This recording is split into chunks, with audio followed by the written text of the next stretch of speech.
Welcome. I'm so glad you can join us on Mission Evolution, where we bring the latest knowledge from today's leading experts to support your evolutionary process.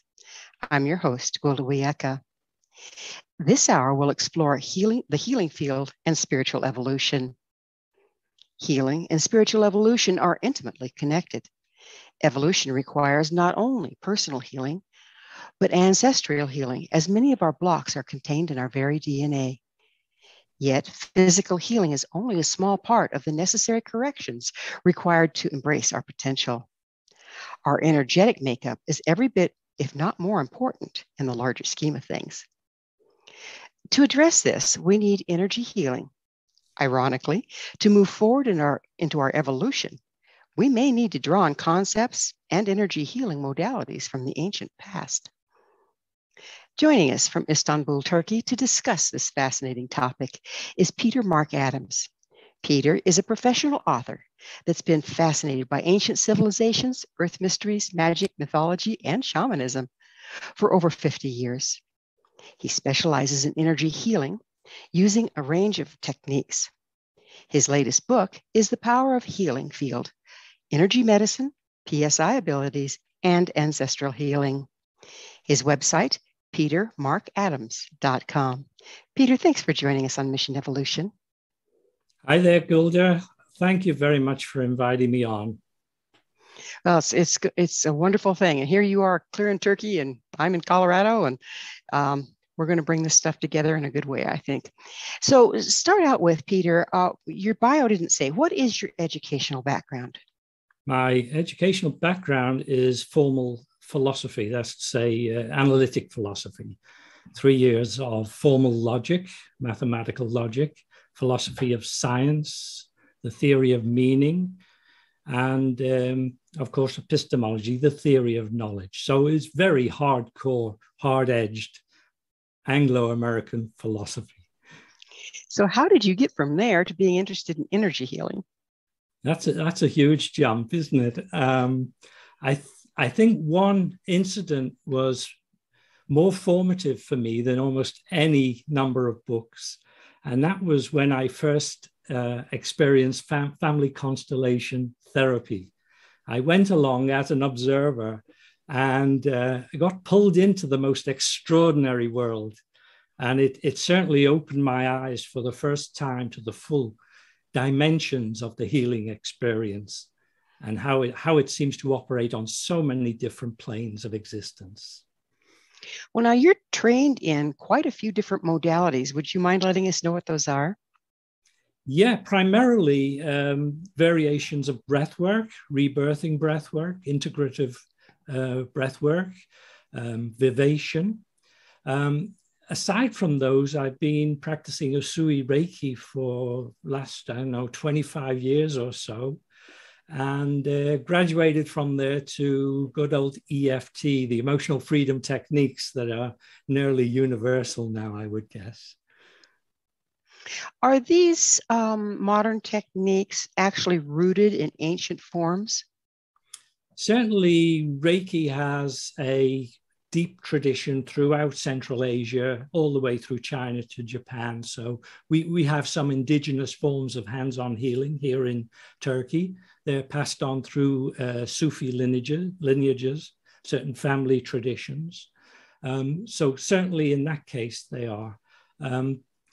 For the meridian therapies or primovascular systems, as they're now called, I think we would have to look for or towards acupuncture as the major source of inspiration for the latest traditions of energy healing.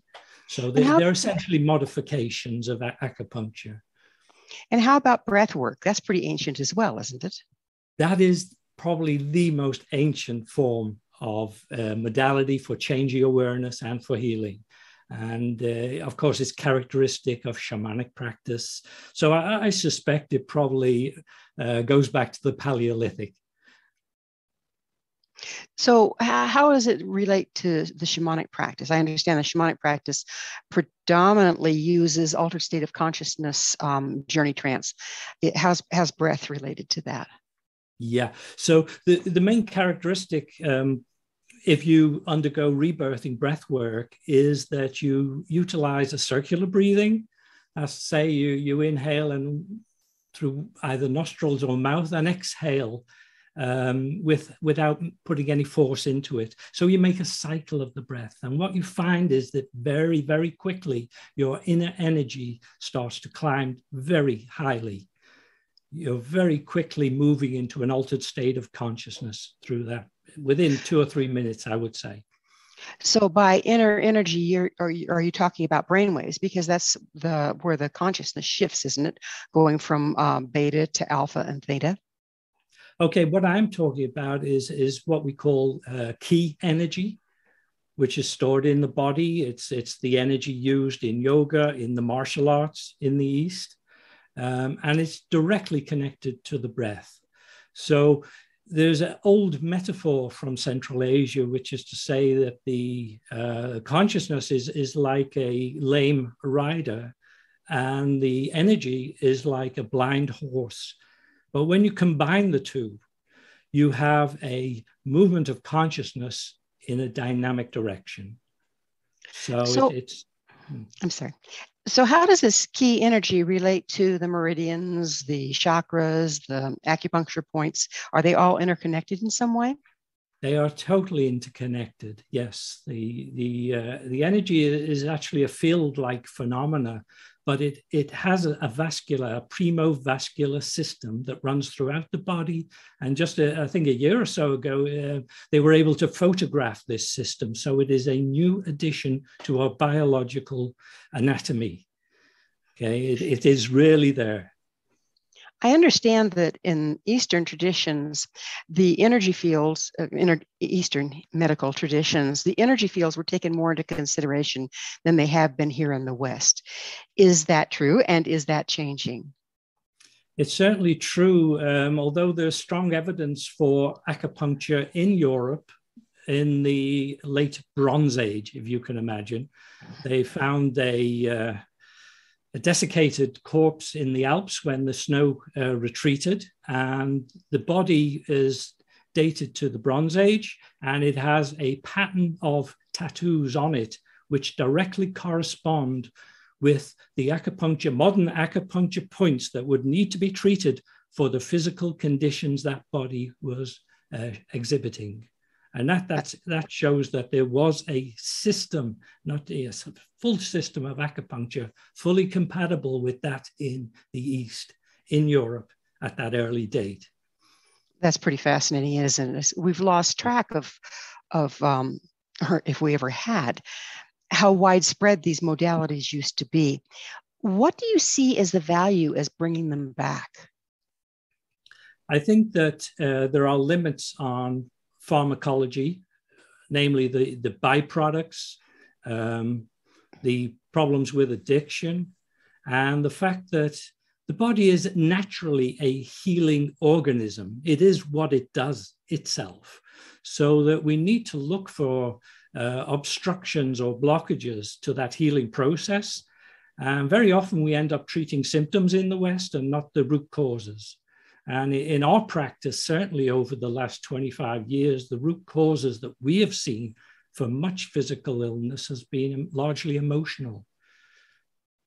Why do you suppose that is, Peter? I think it's just the stress of modern living, to put it frankly. People are under too much pressure, and they're not able to harmonize themselves in the day-to-day rush of life. We're inundated with communication and travel, work hours, deadlines. It's fairly unique, I think, in the human experience, probably in the last 100 years at the most in our 35,000-year history, that humans have been subjected to these kind of stresses. And we have been discovering that stress is hugely detrimental to the physical body. And in the Eastern way of viewing, is that because it creates blockages that interferes with this flow? Yeah, I think in the West, we would say it generates cortisol, the stress response. But the power of the Eastern view is that it looks underneath the biochemical reactions to the underlying nature of the body, which is a electromagnetic organism. And so we're able now to start measuring the electromagnetic fields of the different parts of the body. And we've even developed mainstream medicine. I'm thinking of pulsed electromagnetic frequency therapy, which plays back the key frequencies to the organs of the body and facilitates their healing. So we have a model now in the West, in mainstream medicine, which corresponds very much to what they have been doing in the East. So if we can consciously as individuals start to reset ourselves, will this counteract the stress we're looking at?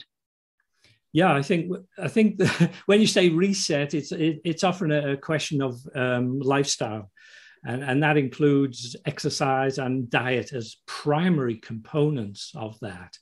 And that's certainly where everyone should be starting if they're thinking of a recovery process. And well, we're going to have to look at recovery processes and how to reset and the things that we need to consider on the other side of a commercial break. Peter and I will return shortly, so don't you go away. This is Mission Evolution. For more information or to peruse our past archived episodes, visit www.missionevolution.org.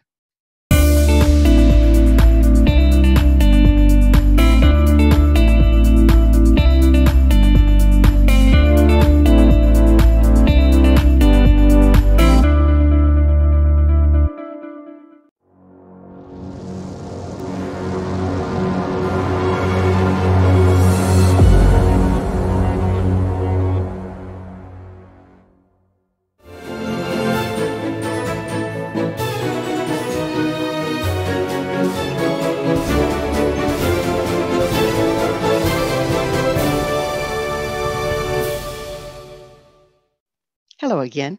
This is Mission Evolution, missionevolution.org. We're dedicated to unification and evolution of consciousness. With us this hour, discussing energy healing, is Peter Mark Adams. His website, petermarkadams.com. Peter, we were just getting into methods or things that we can consider as individuals to start to reset our body when it's been inundated with stress. Would you mind continuing with that thought? Yeah, I think for me, the first thing is to get attuned to the feelings that you have during the course of the day. Very often we're in such a rush, we just kind of get on with things. But to really promote a reset of our psychophysical being, we have to become aware of the anger, the fear, the boredom that arises, the impatience that arises from day to day. And that really becomes our benchmark for improvement. We have to be able to handle those negative emotions rather than ignore them. And does that tie into breathwork? Because I know if I get really, start to really get pulled off by the stress around me, if I just stop and take that deep breath, it'll sometimes help. Is that something that you consider? If we're dealing with rebirthing breathwork, which is far more heavy session, something like 45 minutes intense breathing, that will, over the course of 3 or 4 sessions, fundamentally reset your psychophysical organism. But it's not for everyone because it is intense. There are a range of modalities, and people really need to select those which are best accord with their nature. How much does that have to do with how much unprocessed emotion we have stored? Oh, that's massive. I mean, we're seeing cases in which the root cause, no matter what the day-to-day situation, is in an area which has been called perinatal. That's to say within the womb and through the birth process. And that's extraordinarily early to have a stress response set up. Beyond that, the next phase we would say is infanthood. And we're seeing that marked trauma in that period tends to be very persistent into adulthood as well. So that we're looking very early in life for the root causes of the stress response, so that later episodes in life tend to build on those building blocks. Okay, so if we can get back to those and start dealing with them, we're really going to have a reset in our psychophysical being.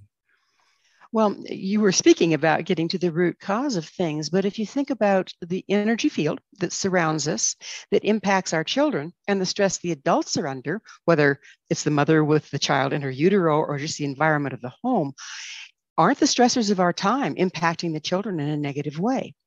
Absolutely. So is our diet. So how so? Would you go into that a little bit for us? Okay, I mean, people need to recognize that processed food and red meat is not good for you. It's, you know, a lot of sugar. Sugar is a poison, and they need to take steps to start eliminating these. We need to take control of our digital communication. It mustn't overwhelm the family context, which it so often does. And therefore, it severs the lines of communication and empathy within a family. So that's another basic step. But beyond that, people today can begin to empower themselves with the new energy healing modalities. They're simple, they're easy to learn, and they're highly effective. And I would recommend everyone to master at least one or two of them. So do you suggest that a person goes and has these energy modalities, sees which one works for them, but then also learns self-care through the modality? Absolutely. The great benefit of them is that they empower you to begin to manage your own emotional life. And a lot of the learning can be done online now, which is one of the huge benefits of the internet. You can access training in most of the core energy healing techniques online. And you can always find a trained practitioner nearby to go and work with them on your own issues as you build up confidence in using them. Well, one of the disadvantages of the internet is the lack of regulation as far as modalities go and practitioners go. How can you find reputable help on the internet and know that that's what you have? Yeah, the best thing is to utilize referral, to find people that you do trust and see who they have worked with. I think this works more than anything else. There are some people who originated some of these techniques that you can get in touch with, and generally they have a good network of people that they know and trust. So you do need to take these steps if you're going to seriously engage with the techniques. Sometimes people can become overwhelmed. I mean, if you're sitting in front of a computer screen learning the technique and all of a sudden find yourself in trouble. And then again, we have the pandemic to where you can't necessarily always visit one-on-one with a practitioner. What steps should a person take at that point? Okay, I always say that we need to approach all our inner development gently. So you need to be aware of how you're responding. You shouldn't be looking to make radical change the first couple of times you attempt these things. You need to take it very slowly and make sure you're always in your comfort zone. And you're in your comfort zone, whether you're working alone at home or whether you're with a therapist. There's no development modality should ever be practiced beyond that, your own comfort zone, whatever that is. And it's critical that you monitor it. There's been a lot of dumbing down, and many of us aren't aware we're leaving our comfort zone until we're already in trouble. What are some of the signs that you are indeed pushing beyond your river? Just that you start feeling overwhelming emotions coming up. None of these techniques should be practiced so that you're having overwhelming feelings. You shouldn't start, for instance, to breathe heavily. Any sign of distress, tightening up, contracting is normally the first sign that you're on the edge of your comfort zone. And at that point, you should call it a day and come back to a more comfortable state. When you call it a day, Peter, is there something that you can do to kind of resettle yourself if you found you pushed the envelope a little bit? Say, take a walk. Is there something that you suggest a person does to just get away from it and rebalance? Oh, absolutely. Walking is, bliss. Take the dog for a walk if you have one. And mindfulness meditation is always good. I find at least. And I see that as kind of a core discipline to have anyway, so that you can just be in your own space peacefully for a period of time, 10, 15 minutes. And that does more to recharge your batteries than almost anything I know. So after a session, whichever modality you've chosen, if you do some mindfulness meditation, recenter through it, and then take a walk, is that going to pull you back and so that you can process what you've already accessed? Oh yeah, that should definitely do it. And if you have friends and family you can be with and talk to, that will also be a great comfort. It's amazing what this isolation has done to us, isn't it? It is indeed. It's been a very unique experience, I think. I can't think of another age in which it's happened quite so intensely. But we've been isolating ourselves without meaning to all along. Maybe it's a blessing in disguise. Well, it's certainly caused a lot of us to look inwards in a way and to a depth that we probably wouldn't have ordinarily. There's always a silver lining. I'd like to change gears just a little bit. And would you please tell us, what is the healing field? Okay. Let me go back to the family constellation therapy I attended, because in that one experience, I saw all the dimensions that I now call the healing field.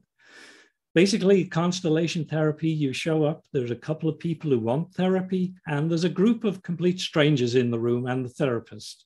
The person who wants therapy selects people at random from that group and positions them in the middle of the room to represent key members of their family. Then a very strange thing happens. The person who wants the therapy sits down, and the therapist goes around the group of people who are surrogates for the family members. And those people will be having an emotional overlay which is not their own, which is an extraordinary thing. They will be accessing thoughts, feelings, physical posture of people who they don't know and who may in any case be long dead. In other words, the symbolic reenaction of that family unit in that space is sufficient to generate a field that gives access to the problem. That's pretty fascinating. So is this through our electromagnetic fields that extend outside of our body are carrying this information and the surrogate is picking it up? How's that working? So this takes us to the question of what is consciousness, which is perhaps one of the most profound questions at large today.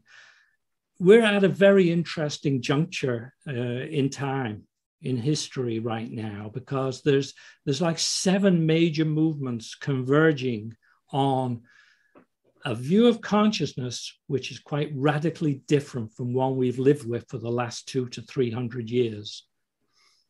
Many of us would be familiar with integral theory, for instance, from Sri Aurobindo right through to Ken Wilber. They coined the concept of the supermind, of consciousness as a universal force. Well, Peter, we're going to need to pick up on consciousness on the other side of a break.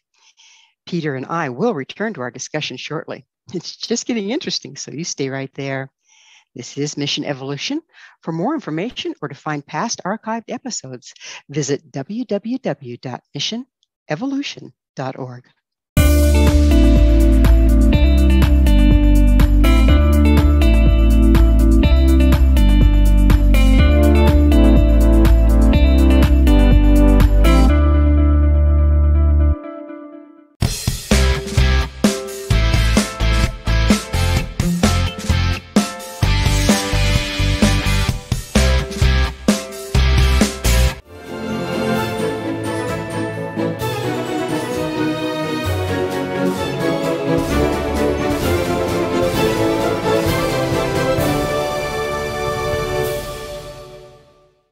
Welcome back. This is Mission Evolution, missionevolution.org. Our guest this hour is Peter Mark Adams.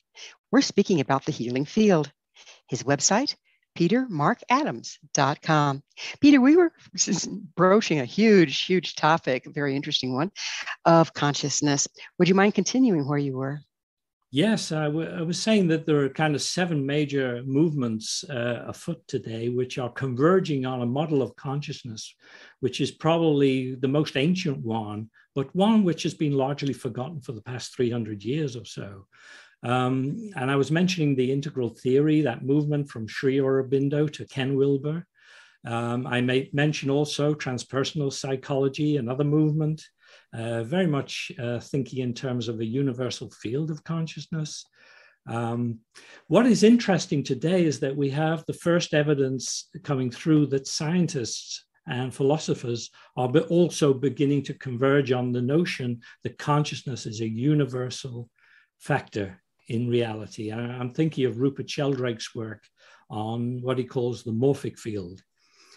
So let me interrupt you for just a second. Are we talking about the unified field as well? Is this one and the same? I think what we're talking about is, if I can give you a metaphor, is a coin has 2 sides, and one side is physical reality and the other side is consciousness. And we're not talking about a dualism here. There's only one thing, but it has 2 faces. So the quantitative side of the coin, physical reality, is the measurable side of science.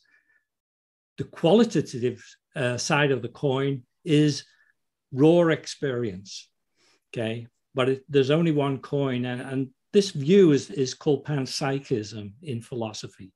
And it's now coming for the first time in, as I say, 300 years or so, to dominate discourse about consciousness. It means we're talking about a universal field of consciousness, totally interwoven with physical reality, okay? And this is nothing new. It's just that we're starting to become aware of it, or aware of it again. Isn't it also spoken of in ancient texts and such? It is indeed. You can find it in the Vedanta. You'll find it in the pre-Socratic philosophers thousands of years ago. But today, the world system is dominated by a kind of scientific materialism. What is unique is that scientific materialism is beginning to absorb this concept into itself and work with it. And that is a massive shift. It's amazing if you follow, because esoteric people are studying the same thing scientists are. We're trying to figure out what makes life work. And if you follow them both far enough, they're going to have a head-on collision, aren't they? They absolutely are. And that's what's happening now. I see the recent philosophical conferences, international conferences, dedicated to the subject of panpsychism, which is extraordinary. Probably 10 years ago, people would have been laughing about it in philosophy departments. Now it's serious business. How do you think that's going to aid us as individuals in our evolutionary process? I think the first thing is that the healing modalities, which have been excluded from mainstream medicine for so long, are going to find their place, their natural place within our education and within our medical system. I think it'll shift focus from treating problems to preventing problems. And I think in preventive medicine is where we'll see the real big payoff from all this. You mentioned that the human body is hardwired to heal. It's its natural operation is to heal itself on a daily basis. We have to have pushed it awfully far to get so imbalanced that it cannot. What do you think are our first steps to coming back from that? First step is diet. You have to exclude the things that are poisoning your body, and that's most processed food, sugar, alcohol. So I'm not saying that you should become completely abstention of these things, but you need to modify and control your use of them. That's like first step everyone should take. Detoxify, essentially. When we detoxify, are we actually raising our frequency or clearing our mental faculty enough to do the rest? Absolutely. That's why it's such a critical first step. You start breaking the chain of addiction behind that drives the desire for processed food. So this malaise that we're in because we've dropped our frequency with unnatural things that we've eaten that our body is actually built out of at this point, It's a reversal process, I would expect. What can one expect to experience while you're going through that? While you're going through it, probably you'll experience a lot of frustration that you can't get those poisons. Your body kind of gets addicted to them. And again, the energy healing techniques that we have can be a huge assistance in that process of detoxifying, help you deal with the raw emotions that may come up when you drop your favorite foods. So then once we've more or less purified our bodies so that we start clearing our heads, then what's the next step? I would say you need to master your thoughts.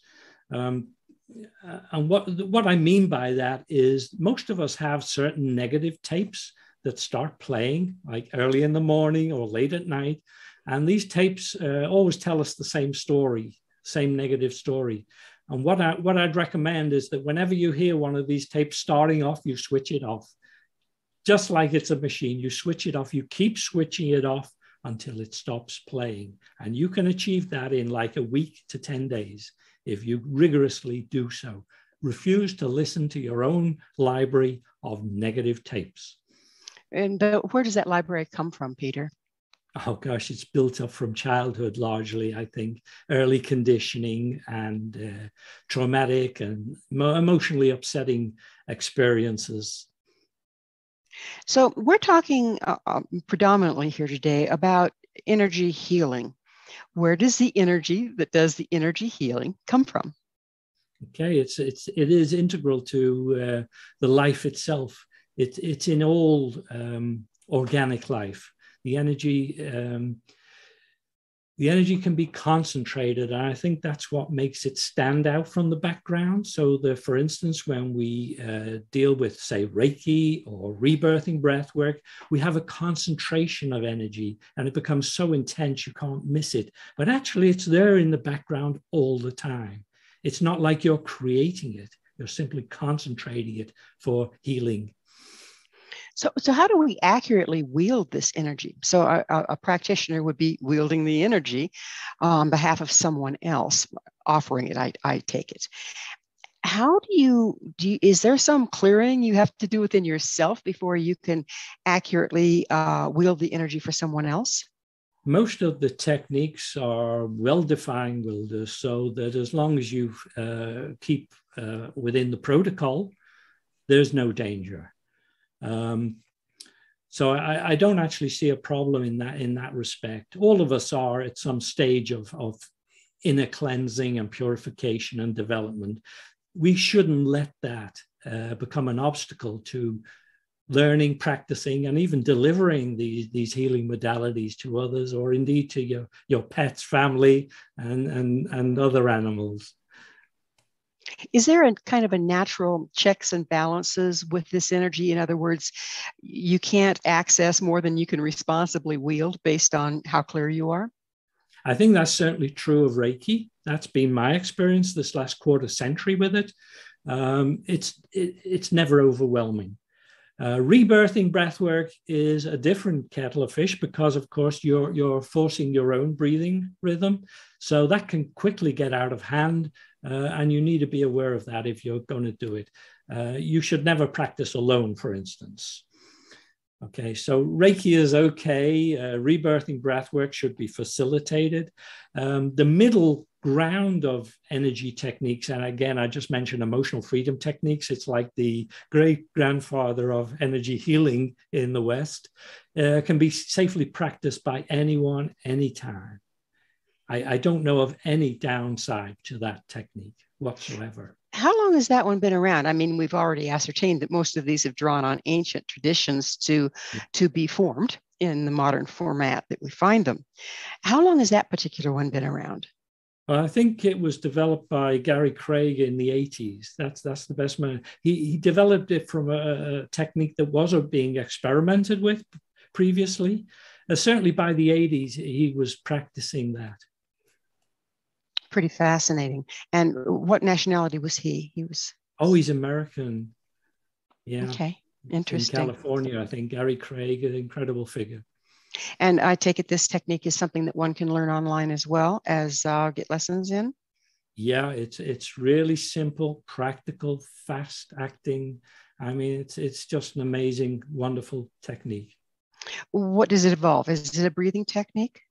No, it's simply that you have a disturbing emotion, or pain, physical pain if necessary, and you just tap on the meridian heads, which is the points at which the meridians, the major meridians in the body start.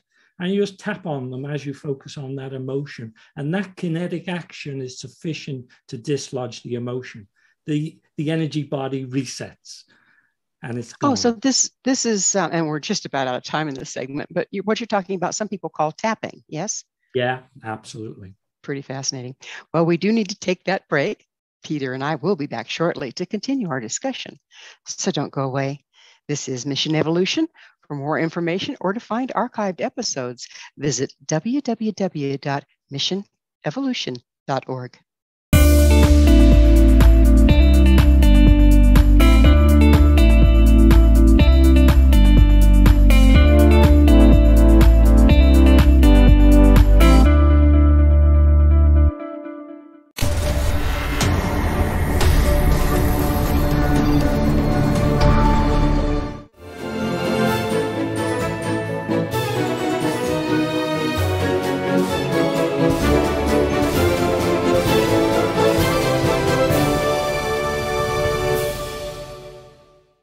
Welcome back. This is Mission Evolution, bringing together gifted people of service to the world. Speaking of gifted people of service, this hour we're sharing thoughts with Peter Mark Adams. His website, petermarkadams.com. Peter, we were getting into the different healing modalities that one can engage on their own. And was talking about the checks and balances and what we can do on our own and what we really need to have help with. And I think the information has been so very, very useful for our listeners. So how does this subtle energy, if it's subtle at all, how does working with this energy, with our energy fields, how is that going to help us evolve spiritually and as individuals? Okay, so now we move our awareness towards the fact that consciousness, the field of consciousness, is coextensive with physical reality. And that we, in our immediate awareness, are just participating in a tiny corner of a larger continuous field of awareness that encompasses every sentient being in the universe. This is a very different perspective from the one that most of us have grown up with, okay? Now, from the perspective of a healer, what we see is that certain traumas in the past have created blockages and distortions in the local field of a person. But these can also be inherited through the ancestral line. In other words, injustices going back into the past exist within the larger field of consciousness. And this is what is felt like a dead weight for certain groups. So if we're going to talk about spiritual evolution, we have to talk about the healing of the deeper problems and scars within the field of consciousness. So the two are related. Consciousness is naturally, ecstatically in the moment. And the only thing that holds it back from being so is the dead weight. In our own private cases, the dead weight of our own histories, of our own biochemical makeup, of the experiences we've been through. So this is true for all sentient beings. So as we start to cleanse and purify our own consciousness, which is the bit that we can do, and as we help others to do the same, we are in the process of raising the vibrationary level of the field in general. And this is in my view, the essence of what spiritual evolution is about, because it allows the emergence of higher orders of ethical being. So we have accumulated over the ages a fair amount of damage and restrictions. Am I to understand that that's been passed down genetically and now we're being confronted with trying to clear that? I think it's the choice that everyone makes who wants to be on the spiritual path. Not everyone does, but you have a commitment to clearing ethical injustice from your own ancestral line, and helping others to do the same, so that ethics is fundamentally interwoven in the field of consciousness. So when we talk about spirituality, we talk about ecstatic experience, but we cannot exclude ethics and justice. What do you mean by ethics and justice exactly? How does that look when you're trying to clear your field and connect and clear the unified field? Okay, so when we encounter cases of healing in which somebody has suffered some injustice in their childhood, it emerges as a trauma. It has a physical, mental, and emotional component, okay? But the root cause of it is the experience of injustice, okay? Being treated badly, basically. And this is a universal phenomenon. All sentient beings experience it. And it becomes a dead weight in their own spiritual progression, because those negative feelings get activated during the course of the day. We feel anger, impatience, all kinds, sadness, fear, anxiety. So you cannot get to a spiritual state of being whilst you're encumbered with negative emotions. So the healing process is designed to begin to release these negative feelings from the field. And that improves the field's flow, its harmony. And it's that harmony that is the support of higher states of consciousness. We talked earlier about energy and consciousness as two sides of a coin. So by improving the quality of energy, you raise your awareness. So let me see if I can understand this. We have injustices that we've in this lifetime, and they cause a ding in the system, if you will. And every time something similar to what caused the injustice to start out with shows up in our day-to-day life, we're then thrown out of the present moment where we have connection with things into the history of the damage. That I get. How does that relate with the unified field? How does that history show up? All of that is taking place within the field. That's the difference. That's the reset of the panpsychic view of reality. It's all the field, and we're all participating in that same one field. We don't have... I'm sorry, you're saying that if we start correcting and clearing those dings in our field, our personal field, that throw us out of the moment and out of unity, out of connection with unity, then that's also going to impact the unified field in a positive way? Absolutely. And we see this reported time and again. We have people coming to us for healing. They get healed, and immediately their relationships improve with their family, in their workspace, in their creative lives. So personal clearing immediately manifests in their local field. They see it almost the day after. And how does that impact the overall field, the more people that participate in this healing process and become more present? I would call that the spiritual path. You know, for everyone who's on the spiritual path, this is a way forward. And we don't know how long it's going to take, but this is the work. It's an amazing job. Is there something going on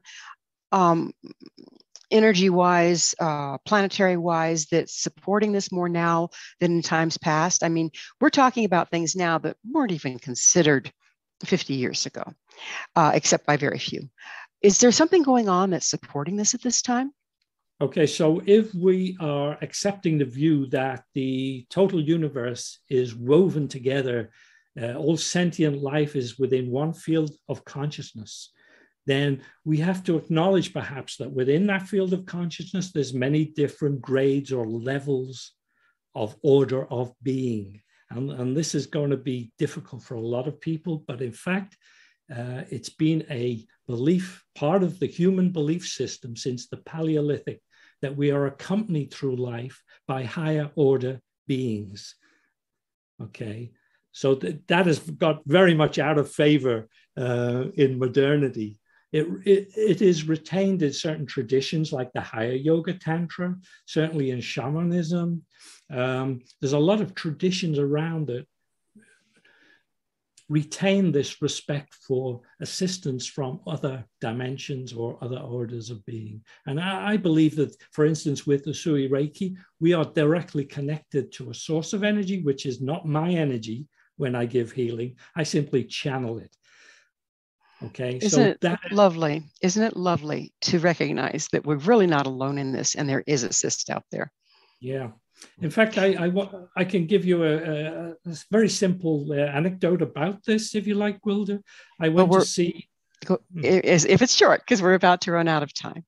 Okay, I went to see an American teacher, and he works with a group of beings called the Hathors, he says. And the strange thing is that as he sings, his voice opens up into the most beautiful frequencies. And there on the stage, I saw like 6 or 7 columns of light, 3 or 4 meters tall. I think I was fairly unique in seeing them. And after this performance was over, somebody asked him in the audience, what do these beings look like? And he said, oh, when they manifest, he said, they manifest as tall columns of light. Isn't that amazing? Just amazing. Peter, we are just about out of time. Could you please tell us, what is your mission? Okay, it's spiritual growth. That's the whole thing. It's nothing else. Day-to-day healing, helping others, and spiritual growth. That's a worthy mission, and I'm really glad you're on the planet doing it. And we can find your book on your website, yes? Absolutely. Okay, wonderful. Well, I would recommend that book. I have read it, and it's a lovely book, as is your work, sir. Thank you so much, Gwilda. It's been a pleasure. It's been a real pleasure having you on the show. Hopefully we can do it again sometime. You take care of Turkey now, you hear? Yes, I will. Somebody needs to, right? Unfortunately, we are out of time. Peter, again, thank you so much for coming on. Our guest this hour has been Peter Mark Adams. He's the author of Power of the Healing Field, Energy Medicine, Psi Abilities, and Ancestral Healing. Peter is a professional author that also specializes in energy healing. His website, petermarkadams.com. This has been Mission Evolution with Gwilda Wiyaka. For more information or to access past episodes, visit www.missionevolution.org. Please join us next time as this mission continues, bringing information, resources, and support to a rapidly evolving world.